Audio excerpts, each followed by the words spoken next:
What happens when a government pulls the plug on social media, when an entire generation decides it just won't stay silent?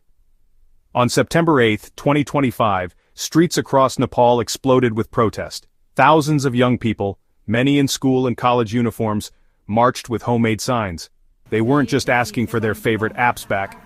They demanded an end to corruption, an end to censorship, an end to the feeling that their voices didn't matter. Here's what sparked it all. The Nepalese government banned 26 social media platforms.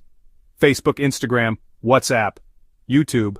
Only 5 platforms survived the blackout. TikTok, Viber. All the others? Gone because they wouldn't comply with new rules demanding local contacts and government registration.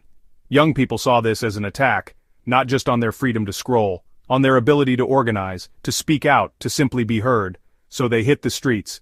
Kathmandu Pokhara Butwal Bairahawa. Their chants were loud, shut down corruption, not social media, but what started as peaceful protest turned tragic fast. Police responded with rubber bullets, tear gas, water cannons, batons. Demonstrators pushed through barbed wire near Parliament. The police opened fire with live ammunition. By the end of the day, at least 19 people were dead. 17 in Kathmandu, 2 in Itahari, hundreds were wounded, dozens fighting for their lives, gunshot wounds to the head, gunshot wounds to the chest. The stories are brutal. One protester described bullets flying everywhere, missing him but hitting a friend. 7 of the dead arrived at the National Trauma Center in Kathmandu, victims of direct gunfire. Authorities imposed curfews. Protesters entered the Parliament building. Across the country, the mood was tense, volatile, uncertain. The fallout hit Nepal's leadership hard. Home Minister Ramesh Lakak resigned that same evening, taking moral responsibility for the crackdown. He stepped down during a heated cabinet meeting, handing his resignation to the Prime Minister. This is Nepal's Gen Z moment, a generation refusing to be silenced, facing bullets for the right to be heard online.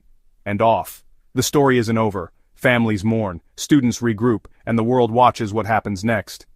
In just one day, Nepal witnessed the power of digital resistance, the brutality of state response, and the price of demanding to be heard. 19 lives lost, hundreds wounded, a minister resigned. But the fundamental question remains unanswered. When governments silence digital voices, will the streets always answer? And at what cost? For Nepal's youth, September 8, 2025 became more than a protest. It became a defining moment, a line drawn between silence and sacrifice, between digital freedom and democratic expression. The social media ban remains in effect.